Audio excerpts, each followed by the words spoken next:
this pyramid idea, which was that we started with so we're in this idea of switching from or shifting from an illness-based model, which is sort of what we live in, to this wellness-based model.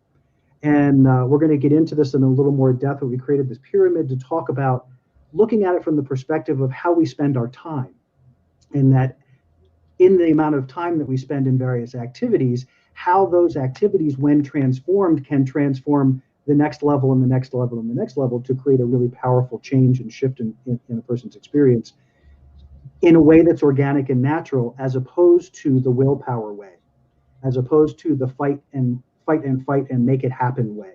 So how that looks is, just as a kind of a brief thing here, is say you want to go, you're thinking you need to shift your body. Your body doesn't feel good. Maybe you're feeling a little overweight. Maybe you're feeling sluggish.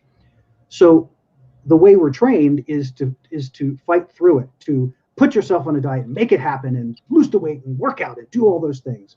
And we never give time to stop and find out, like, why is our body feeling this way? What are we doing? What are the behaviors that we've been? What are the beliefs that we have that create that situation? And then diving into that experience so that informs the choices. And I have found in my own personal experiences that's a very profound way to approach any problem, because when I dial into my own experience, then the change becomes an organic change instead of a forced change. So I'm not adding resistance to the idea of wellness. I'm adding allowing to the idea of wellness. And we can talk about that more, and I don't want to dominate this. So breathe, which is where we're going to start anyway. So I did ask you, Jeff. I'm sorry I went on a bit there, but you want to kind of encapsulate that for us a little bit? Yeah. So where the overall concept comes from of becoming a master or an expert at something, in this case wellness, requires the due diligence of time, effort, and commitment to the mastery of whatever it is you're trying to master. There was a time in my life where I was on a board of directors for a group called Better Men, and I wrote a syllabus of how, as a group, we could become better men in the way we were defining all of that. And it involved daily, weekly, monthly practice and application and accountability, and getting together as a group to bring all of these changes we were trying to make into manifested reality. And I recall that the leader, the president of the organization, thought it would be sufficient to meet once a month and kind of like have a men's breakfast or a couple of hours, and think that a 2-hour breakfast once a month was going to create a better man. And it was like, you've got to be kidding. I mean, how is that possible? So I ended up leaving that organization because it would be really just a whitewash facade, checkbox sort of a thing. Mm-hmm. And then I reflect back to my boot camp days, where going to Marine Corps boot camp, when you were issued a rifle, you had it with you all the time. You marched with it, you slept with it. It became a part of you, such that you could disassemble it and reassemble it blindfolded in the dark. You knew every little piece to it, so that if you ever were in a position where it was dark, it happens in combat, and your weapon misfired or malfunctioned, you could take it apart, put it back together again without a flashlight, without an instruction manual. But that required literally 3 months of daily hands-on application to achieve something like that. Mm. So kind of using what worked, and I'm not suggesting people go buy guns and sleep with them, and, take them apart and everything. It's just a model. So give me a break here if anybody's, an example, because I did that once upon a time. It's a model, and it was a very powerful model that if you really want to master something, you really do have to spend time with whatever it is to get there. There really are no shortcuts. So the concept that Jim and I started with on Wednesday was, if you're going to achieve wellness, then we have to look at it in terms of, what are we always doing? Breath is something that we are always doing, that by making subtle changes in how you go about the consciousness of breath, you can at some point push that down into a subconscious, and then you learn it. It's like a muscle memory. Just like once upon a time, everybody that knows how to tie shoes, once upon a time, had to go very slowly and learn left over right, pull, tug, get it tight, then making a bow and wrapping it around and pushing it through and pulling that tight. Well, you don't have to think about tying your shoes any longer. As a matter of fact, most people, you don't even have to look, you just tie your shoes. And that becomes something that was conscious that then gets pushed into the subconscious, unconscious applications, so that we don't have to attend to those more minute tasks. And breath is one of those things that most people do not think about their breath, and as a result aren't breathing properly. We are never really taught how to breathe. We are not taught how to sleep. We are not taught how to eat. We are not taught how to pray. We're not taught how to meditate. The list is quite lengthy. And these are things, I mean, everybody breathes all day long. Most people sleep about a third of their entire life.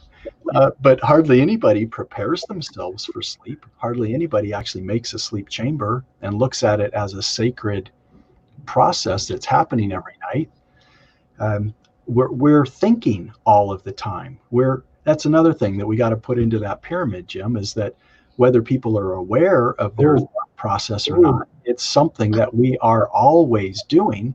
And most people are not willing to be accountable to what it is that you're actually thinking. We go on autopilot and we let the media tell us what to think. We let our shows tell us what to think. We let our parents tell us what to think, or our friends or our lovers or our enemies or whatever. So the idea is that as we look at these vast amounts of time that we're spending doing something, if we could ask ourselves, are we doing this correctly? Are we doing this to maximize the efficiencies of it? Are we doing this to get the most out of it? Or are we just like cruising on through and we think that the 1 hour a week of yoga that we do, or 1 hour a week of church that we go to, somehow is going to make us a better person? And it's just like, no, you will never get there that way. And you won't get there from a diet pill. You won't get there. I mean, it's got to be a daily, hourly, moment by moment practice of all of it. It has to be all of it. And then you might have a chance of becoming an ascended master like Jesus. You know, Jesus said we could do greater things than he, but the only way you're ever going to get anywhere close to that is if you're literally living it moment by moment by moment.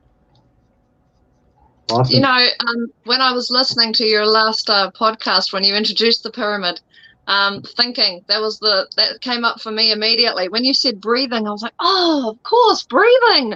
Absolutely. And I'm not conscious about it enough, and I need to be more aware. And from that point onwards, for the rest of the podcast, I was in through the nose and out through the mouth, and I was being very conscious about my breathing. I was driving as well. But then I was thinking, oh, what's next? What's next? It's got to be thinking. It's got to be thinking, because we're thinking 10,000 more thoughts a day, and it's all completely unconscious. It's all just along there. We've got really no control about it. And what we need to start doing is becoming aware, you know, especially aware of the thoughts that kick in that are not positive and are not going to nourish us and our minds and our bodies and our souls, right? So it's that little voice that says, oh, you idiot, why did you do that? It's that little voice that says, oh, you know, that's constantly putting yourself down, and we all have it. They're the first thoughts I feel we need to pick up on first and be aware of and turn that around, and it takes some rewiring, right? Yes, definitely does. And that's and great feedback. And while we will look at the model, it's amazing to me the time spent focusing that at no juncture between Wednesday and today did thinking come into the equation. Just absolutely blows my mind in a really good way. But it's just like, how funny is this? But even more funny about it to me is as I was thinking about this pyramid and this process, and I was thinking about the ideas of what is it to be conscious? What is this thing called transformation? What is it to be more conscious? And it's this idea similar to the pyramid, that most of it is about learning what is unconscious in our experience. Bringing those things that are unconscious to the conscious is how we become more conscious. It's not something Exactly. outside. It's not a book. It's not a TV show. It's not a reality show. It's not a guru. It is bringing what is in us from the subconscious to the conscious in whatever fashion we do that. And hopefully here at Adventures in Truth, what we attempt to do is to provide those tools and to give you the foundation for understanding what that's about, so that you can begin to reflect on that in your own experience and begin to bring up to the conscious level those things that need change, need shift, need growth. And to Deb's point, the important part of that is being willing to be unconditional with self, to be unconditional with self, so that you can look at any of it without any reaction or fight or resistance. You can just notice it and go, ooh, maybe it doesn't feel good, but you can just go, ooh, I don't like doing that. How can I change it? That's the Bridging the gap, even bridging the gap between soul and ego. Yes. Yes. Because I feel like ego gets a bad rap. You know, to be called egocentric, you know, it's like, you know, you're basically saying to someone you're very selfish or very self-important, but you know, ego is what gets us through life. It's what keeps us alive. It has kept us alive to date, and I really feel like today's lifestyle is still constantly pushing those buttons that the ego has to react to. It has to react to this fight or flight, because the stresses everywhere we look.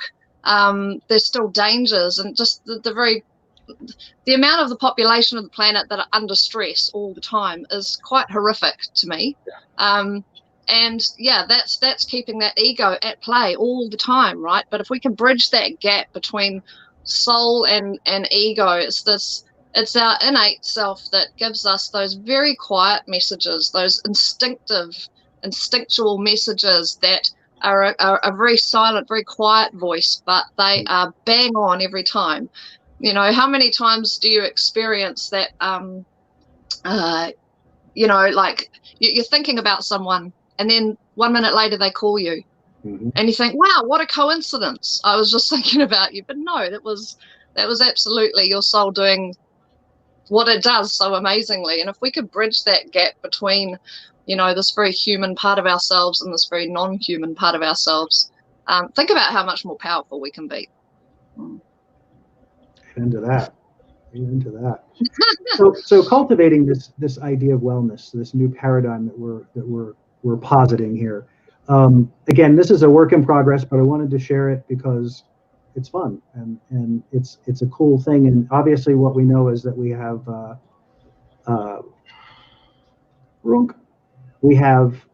we're missing one. So we need to add our thought in there. But we won't spend a ton of time on all of this at this point. I think I want to go through it and talk about it, but lump it into, I wanted to kind of create categories with it so that it can be broken down into minutia. But I think the idea here is that if you take the biggest part of the thing that we do is breathing. So if we focus on breathing and we focus our energy on managing our breath, using our breath, understanding the process of breath and why it's so important. I think we referenced last time that this is prana, this is chi, this is the vital energy that you bring into your body through breath. That's what it is. It's what it does, and as well as nourishing the organs and the tissues with oxygen and all of those things, bringing vibrant health into the body, keeping it in balance. So that first layer, focusing your transformation, focusing your energy, as we've talked about these things over time, we realize that there's, as Jeff was saying, it's an everyday thing. You gotta build this practice. You gotta build this time to constantly come back to self. And when I say self, I mean capital S self. To come back to that centered place, that soul place, where you're using breath that expands you. And when you do, that lays a foundation. That foundation then impacts the next level, which in this case is mind, and still holds true. When you are able to manage the breath, you're much better able to manage the mind. Because when you manage the breath, you're controlling the energy, and not in a sense of controlling the energy, but I'm going to change the word to managing your energy. So using breath to manage your energy creates tremendous change. and immediately begins to influence the mind, because it doesn't need to be as noisy or as crazy, because to Deb's point, the ego isn't in frantic mode trying to keep you alive and on the planet. It's settled down a little bit because there isn't that immediacy of that experience. Is everybody on the same page there? Any thoughts about that? I think we're on the same page, Jim. All right. Yeah. So breathing, mind, sleeping, as they roll up, we go into working. Now we're getting into more activity. So working can include all kinds of things. That can include your hobbies. That can include your work, your career, all those, whether you're a mom or a dad, whether you have pets, all of that can kind of fall into that category. So again, if the breathing is off, the mind is crazy. If the mind is crazy, the sleeping isn't happening. If the sleeping isn't happening, we're not effective in our work. And when we're not effective in our work, we begin to consume, and consuming is spelled wrong, and I didn't get that fixed. Thank you, Deb. I just so the work gets affected. Then that becomes a place where we consume more. So then the drinking happens, or the drugs happen, or the food happens, or the sex happens, or the whatever happens, to try to make all of those below periods feel better. Well, maybe if I can get laid, I'll feel better. At least I'll sleep tonight. Because at least I can just crash afterwards and I don't have to think for a few minutes. Next step, moving on after the consuming, is the connecting, and then self-care, and then transforming. And I think that it would be good to kind of spend a little time on that top part of that pyramid in a different segment, unless you all have some other thoughts about that, just because it's a lot. It's a lot of information to take in and a lot of detail to kind of flesh out. But what do you guys think about that thought process? And then, of course, it goes in reverse. Once you start managing the breath, sleeping gets better. Once you sleep more, you have energy and focus. Out of that energy and focus, you can work more clearly. You can manage your time better. And then you begin to make conscious choices about how you consume. I was referencing this earlier with change process that happened for me 4 years ago around not eating meat. It occurred as a natural part of my own consciousness process, because every day I was doing my daily practice, and every day I was focused in that. And out of that came these transformative moments that each level of this pyramid started to change and grow. And I was able to then make a shift that I didn't make from a place of, I have to do this now because my body needs it. It was my body told me it's time. My body said, yeah, no more meat. Let's move on. And it was a non-event, and has continued to be a non-event since then. And that's the whole point, I think, of this idea of wellness, is that the wellness aspect is once you get that piece down, once you understand it's about wellness, it builds on itself. It grows on itself just as much as illness does. And I'm going to. Do you think that that for many people there's this real disconnect in terms of respect for our physical bodies? Heck yeah. Because, I mean, yeah, exactly. Heck yeah. You grow up as a child, you think you're bulletproof, right? And my body can do anything I like. And you push boundaries, you push limits, you injure yourself, you heal well, and as you grow up, I mean, I know for me, when I was in my 20s, I was taking every substance nearly under the sun. No, I wasn't really. But I smoked a lot. I smoked, I drank, I tried things. And you just think your body's bulletproof, and it's only until you start to get into the later stages of life where you start, realizing I've really abused it. I really took it for granted. I really don't, and I'm not in tune with it at all. Like, how many people are really completely disconnected from their bodies? And when you're not connected with your bodies, and you're not picking up those subtle clues, or those effortless things that you just described, Jim, about how when you're reading and understanding your body says one day, I don't feel like eating that, or that meat doesn't taste right, or the texture doesn't want to go near my mouth for some reason. Okay, and you don't even think twice about it. Like, it takes a certain amount of work, this breathing, this sleeping, this caring, being consciously consuming, to build that connection back with your bodies, so that you can then receive those signals and receive those messages from your body. Because I think so many of us, and myself included, I'm still learning these things. All through this lockdown period, I've been thinking to myself, again, negative thoughts saying, oh, you really should be using this opportunity to meditate more and form a habit. You know, how a lot of us put pressure on ourselves. Wow, we've got all this time in lockdown with nothing to do. I should be forming new habits, starting new projects, doing, putting a lot of pressure on ourselves. But I, for one, still can't seem to get into a great habit or routine of just simply breathing twice a day like you do.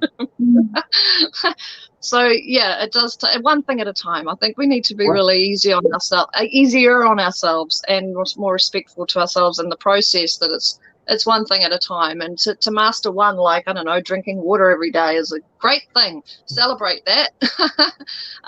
You know, and move on to the next thing. But the longer we stay disconnected from our bodies, the more disempowered we're going to be.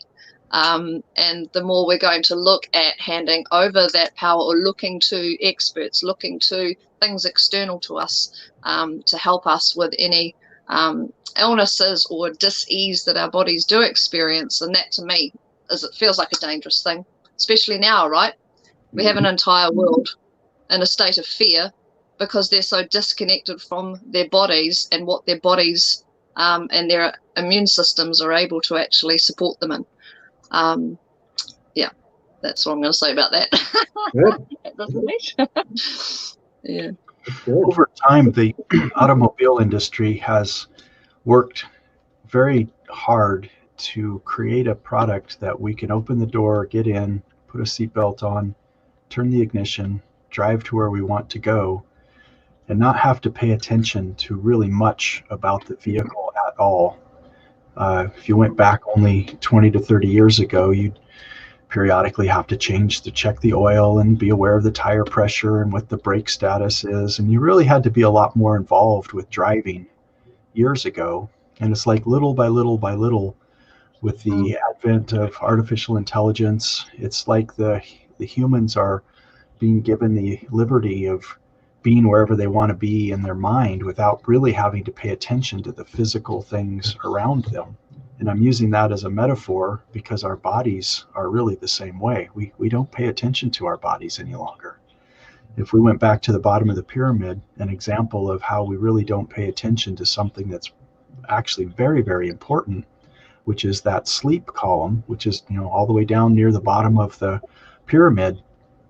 Most people will watch TV and something disturbing on TV, because if you're really honest, most, maybe not the people listening to this show, which I hope is the case, but most people on the planet are watching some kind of show that's going to have some violence in it, some kind of lying, betrayal, deception, cheating, financial mismanagement, shooting, hospitals. Yeah. I mean, there's just carnage. It's just human wreckage. Seems to be very entertaining to the mass media.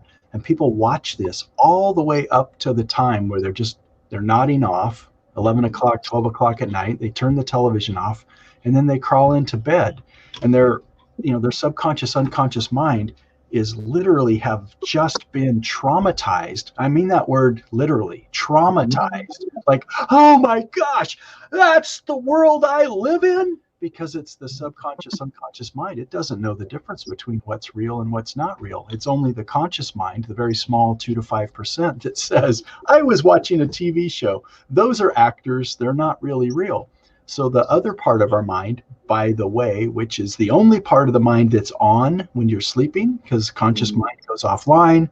Now you divest all of that to the subconscious, unconscious mind, which just spent 4 hours watching crap. And it's going to be tossing and turning and having all kinds of bizarre, strange dreams, because that's the world that it lives in.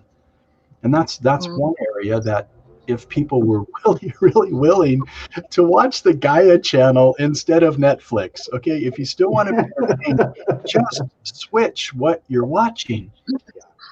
As an example, and I want to say that in a non-judgmental way, but you have to be at peace. If you want peaceful, restful sleep, you have to start that way.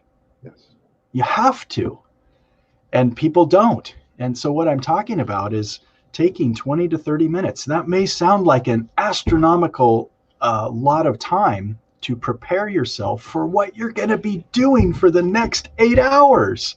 Yeah. It's an investment It's a pre-investment to maximize the potential gains of this big chunk of time that you're going to be spending to allow your body to heal for all the stages of sleep that you go through, to have the best dreams, to let your spirit guides actually interact with you, that you could get guidance and inspiration and downloads, and you're not processing all of the crap that you just watched that your mind is scared of. Anyway, I'm gonna shut up because this probably sounds more like a lecture. But No, it's actually, Right. no, Jeff, it's really a great perspective, because the other thing that you didn't say out loud is, if you fall asleep while that's going on, you've just opened the door to your consciousness to all that crap that is just flowing freely into you without any obstruction, without Yeah. any blockage. It goes in wholesale. yeah, And and Yeah, it's you're right. it's so important as we're talking about this, and the cool thing about this conversation is we're seeing the layers of this, and there's a part of it, and I can hear people kind of going, oh my God, what do you mean I got to pay attention to this and this and this and this and this and this and this and this and this and this, and I'm not. But think about this for a second. If it's all about energy, and it is all about energy, people, it's all about energy.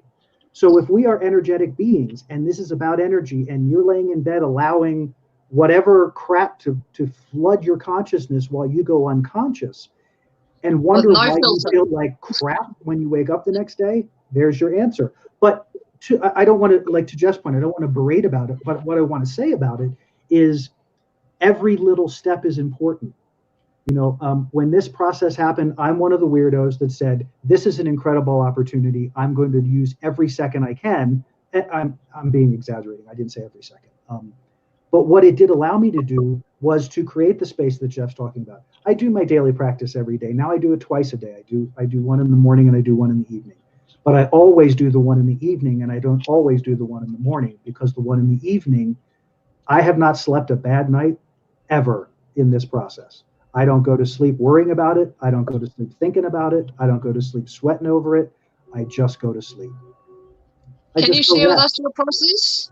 Sure. I go through actually two levels of process. So the first part of the process is in through the nose, out through the mouth with the breathing. That's consistent and constant. The first thing I do is I start with breath, and I stand with my feet together and my arms at my side, and I begin to breathe all the way full breath, inhale, and all the way exhale, in through the nose, out through the mouth. And while I'm doing that, I'm feeling the breath move through my body, and I'm breathing and allowing my body to begin to move with the breath. So I'm by myself. I'm in a dark room. I don't care what I look like. I want my body and my energy to be liberated in this.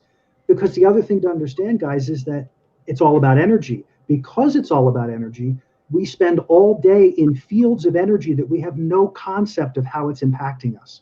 And I'm not talking, there's people, there's cars, there's pollution, there's television, there's radio, there's cop cars, there's waves, it's just amazing to me the numbers of levels of stuff we get impacted with energetically every single day.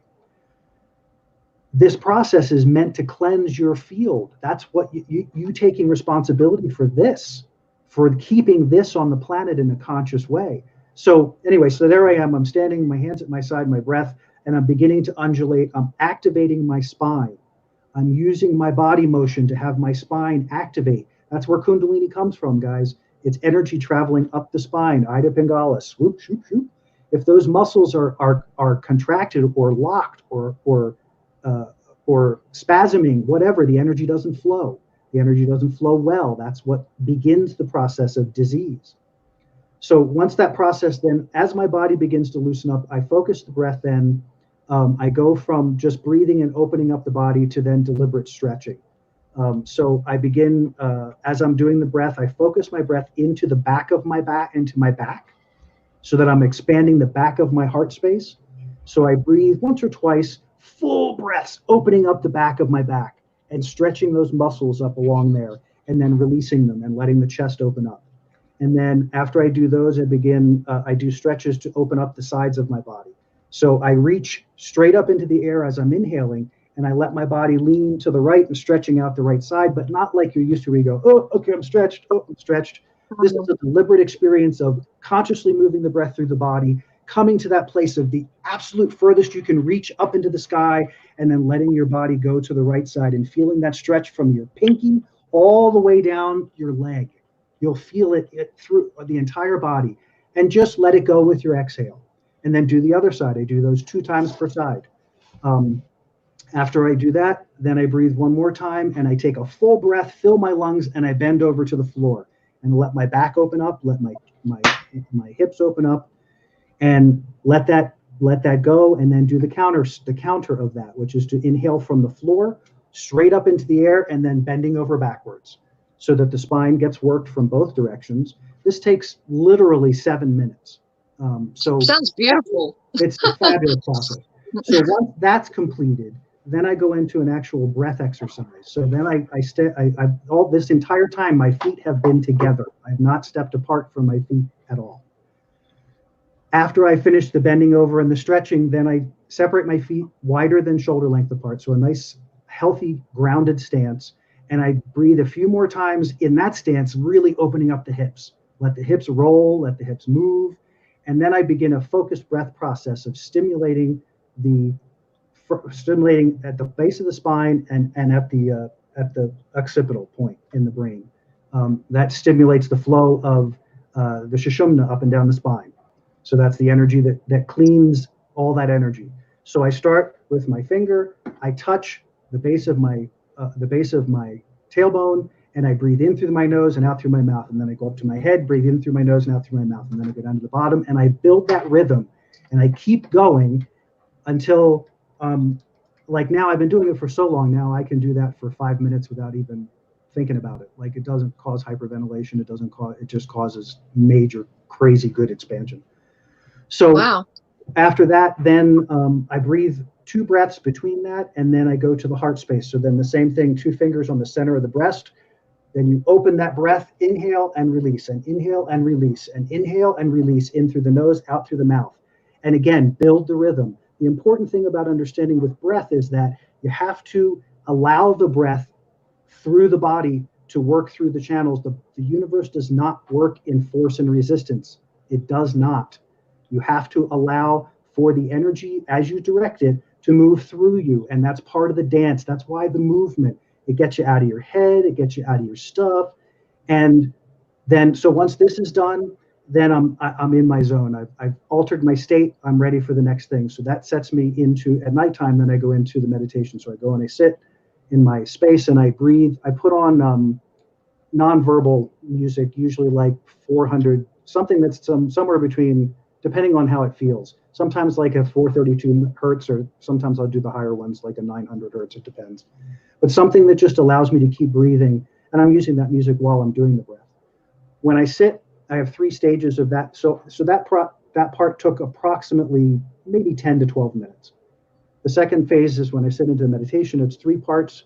The first part is, and this, by the way, this process changes fairly regularly, because as my energy changes, I incorporate new things and lose old things that no longer feel like they're serving the process.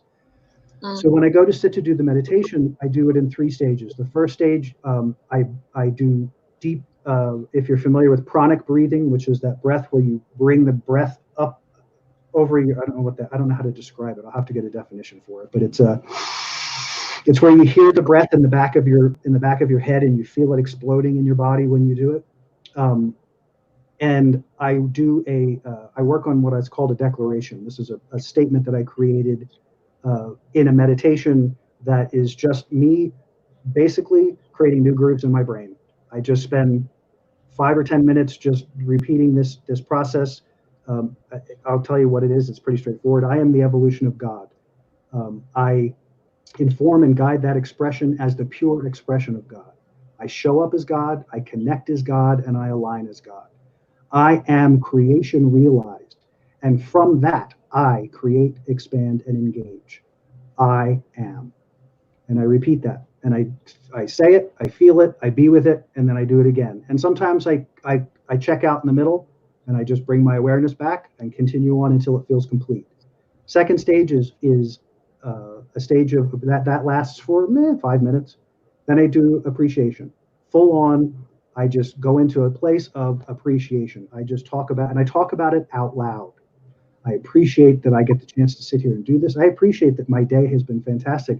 I appreciate that I got to have this amazing interchange with two amazing people that I really appreciate. I appreciate that I get to that I have this amazingly healthy body that is filled with vibrant good health. And I go about that, and I stay with it until it feels like I've used the energy. And then the last piece of it is called the Mata Bhavana, and that is a meditation that is about sharing loving kindness with self and with the world. So it is a stage. You can look that one up. That one there's actually YouTube videos about the Mata Bhavana that are really extraordinary. But it's making a statement, focusing on self, focusing on a significant other, focusing on someone you don't know too well, focusing on someone who you have a hard time with, and then focusing on the world at large. And you say 3 statements. The statements are, may you be well, may you be happy, and may you be free from suffering. And so I use that for however long that takes to get through all that, depending on who I'm focusing on and how many I'm focusing on. And then I shift the music one more time into Om. And then I sit in the Om space for 2 minutes, and then I finish. So it all takes, at nighttime, I take a full hour because I want to. I take a full hour because I want to. But it's not, you can take any piece of that.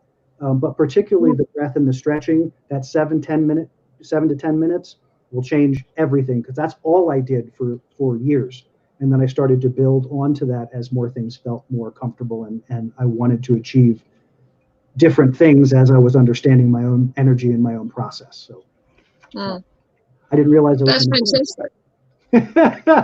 But there you go. So anyway, that actually dovetails for us into about creating this amazing wellness environment.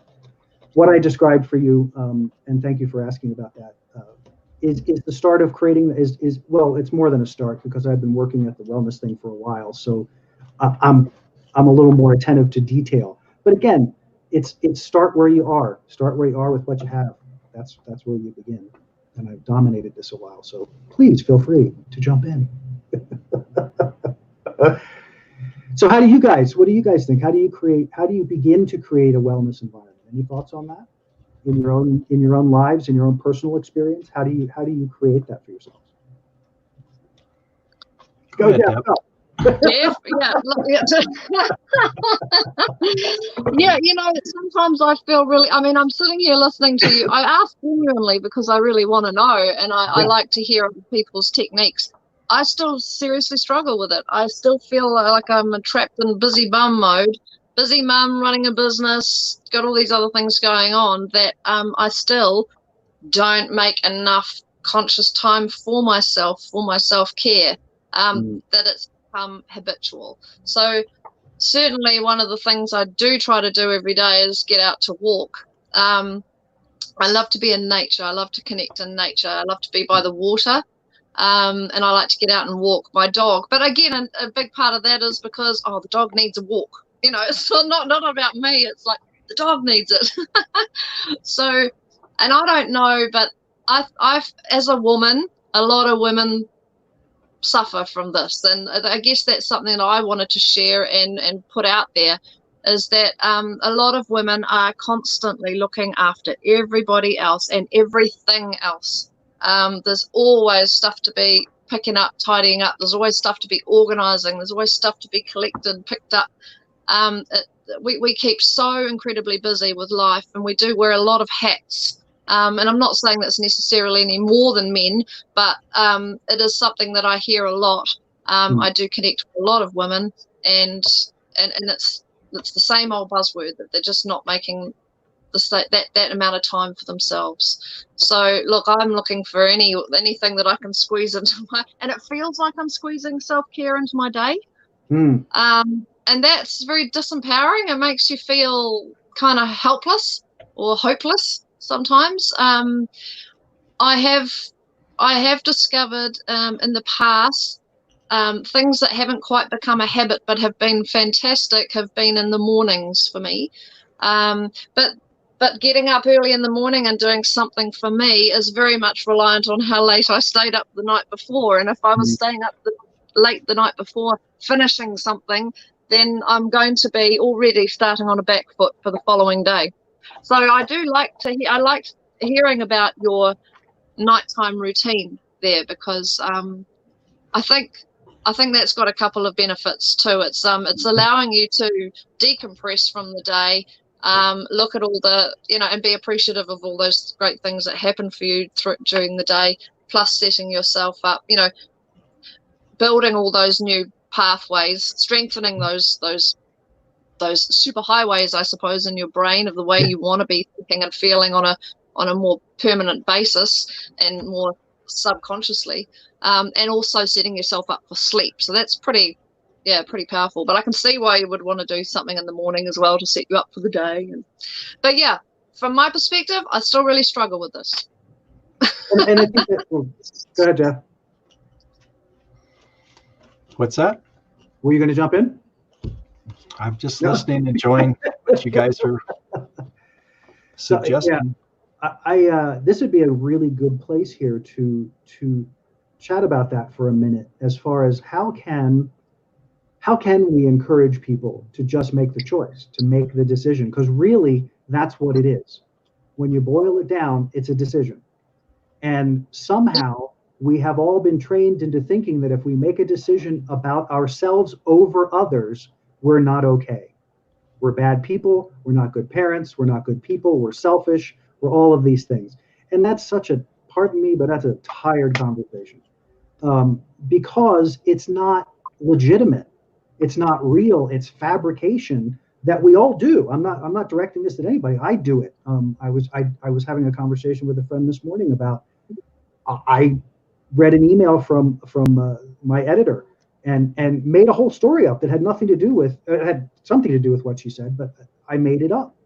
And I had to make a decision in that moment that this is crazy. Stop doing that. Go do something else. And then come back to it and look at it differently. And I did. But yeah. I want to be clear. I don't spend my life doing nothing. I don't have lots of, I have time right now, obviously, because we all have some time. But it is a choice. It's a decision to say, okay, I'm going to start here. Maybe 5 minutes. Maybe only 5 minutes is what I can do right now. But I have it set up with Michael. I when I'm ready to go, I say, off to do my thing. Catch you later. And so the house and the dog and everything else is his problem until I come out. And he's wonderfully supportive about that. But that's all part of building the environment and building that wellness environment, that everybody in the environment is important. So how do we balance it out so that we all get what we need? Because if you're not getting what you need, you are not providing. Anybody. I don't mean you singularly. You got to put on your own life mask first, right? Your own oxygen mask first before you can put it on your child or anyone else next to you. Yeah. I think, something that's coming through to me right now is it has a lot to do with integrity. We'd all like to think that we have people of integrity with others, that we mean what we say and we keep our word, but how many of us don't have integrity with ourselves? And that to me, that stabs me in the heart. That feels to me like something that would be enough to get me going and commit to myself, because I have integrity, and integrity for myself first and foremost. If I say to myself, I want to start a meditation, regular daily meditation, then keep my word to myself. If my word is not good for me, it's not going to be good for anybody else, is it? Yeah. And can I add to that just real quickly? Understand, everybody, that the process of building this doesn't mean you're not going to have resistance in yourself. You've built up habits over a long time. And I still, half an hour before I'm getting ready to go meditate, my mind will start, you don't feel like it today. Yeah. You did it yesterday. You're good. Yeah, we'll go for a walk. You'll feel good. Yeah, you're fine. Don't worry about it. And I mean, and that diatribe will just kind of lightly in the background, but it builds intensity without my attention. It's building an intensity that's saying, you don't need to do that. It's okay. You're tired. You want to go to sleep. Don't even worry about it. You got to get up. You got to do. It's there all the time. Not every minute, but it's there regularly enough that it's just a choice. Because it's real easy. It would be very easy to just listen to that little ego voice and go, oh, okay, you're right. I don't have to do this. But what I know is how. I was just going to say, Jackie, who is live right now, she just commented that her husband supports her and helps hold her accountable. I say, go Yep. have your time now. So that could be another nice thing to do, is if you do have, someone significant in your life, to remind you to make that time for you. Sometimes we need that reminder. Good stuff. So how about you, Dr. Jeff? What do you do to create your wellness environment, or what things do you try to do to stimulate that for you? Well, I have to start with more of a concept of what is it that I really want, and to truly be honest about what is it that I really want to experience. Because anything that you want to either have, possess, it's going to create some kind of an experience. And for example, I work with some college kids that tell me, I really don't want to do my homework. I really don't want to do the work. And I'm like, well, yeah, you actually do, but you don't have it put together in your mind correctly. Because you really do want, you're in college to get a degree. You do want the degree, and you want the degree so that will help you get a job in a particular study or discipline that you're interested in, or just to make mom and dad happy. I mean, there's probably a whole bunch of reasons why you're going down this pathway. But in the moment that you're telling yourself you don't want to do your homework and you'd rather eat a bowl of ice cream or veg on YouTube or all of the other distractions or all of the other experiences that you could have, you can make those choices too. But if you consistently make those more immediate, gratifying choices, you really won't get what you ultimately want. And that's where, for me, the resistance comes in, is moment by moment by moment. Are you really doing what you want to do that's going to lead you to the bigger issue and experience that you really want? Do you want to be well? If you want to be well when you're 70, you can't start at 69. If you really want to be able to ride a bike and climb a rock when you're 70, 75, 80 years old, you have to be on that path today. If you really want to know who God is, if you really want to know how the universe was created and what your part is in it, that isn't something that you can wait to start to do a decade from now. It literally is a practice, because that's a big want. That's a huge want. It's a lifetime want. It is a lifetime want, which would take a lifetime effort to achieve that. But my goodness, it would be worth the effort. That would be an effort worth participating in. But along the way, each moment by moment by moment, we have to say no. That's the ultimate thing right there. We have to be able to say no to the things that are going to delay or even prevent or block what it is that we really want. So for me to start this whole talk and conversation about creating a wellness environment, I would like to add maybe lifestyle in place of environment. Environment is helpful to have the lifestyle, but it's really something that you're going to be living throughout your whole life, because you want to be awake. You want to be aware. You want to be connected. You want to be operating in the energy of love. And then, because then you now know what you want, it makes it so much easier to be able to say no to the things that are going to hold you back from that, delay you from that, distract you from that, or even flat out prevent you from that. So step one for me is absolutely knowing what I want. Big picture. Got to put that big picture out there. And one of my mentors is constantly reminding me, every step we take is either taking you closer to or farther away from what you really want. And just to be mindful, to bring that into consciousness, that every breath I take, every step I take, every choice I make in what I'm doing with my time and energy is either taking me closer to or farther away from what I truly want. So you have to start with, yeah, what do you really want? Mm-hmm. Yeah. So, I like what you say there about it being creating a wellness lifestyle. I like that, because once it is a lifestyle, that that becomes your wellness environment. You are Yes. your wellness environment, right? By living Yes. that lifestyle. Yes. And that's what I was going to say, the same thing. The whole point of environment is that that's what you carry with you. Mhm. So your Yeah. environment is with you wherever you go. Your environment could be exchanged for your field, for your, for your energy, for whatever. But yeah, so I mean, I love that we're all saying the same We're all things, feeling and that. we're conveying it in just minute shades, because it's important. Because there, just like there are 3 different one of us, there's 7.5 billion people on the planet having their own perspective. Yeah. So it's awesome that we can and really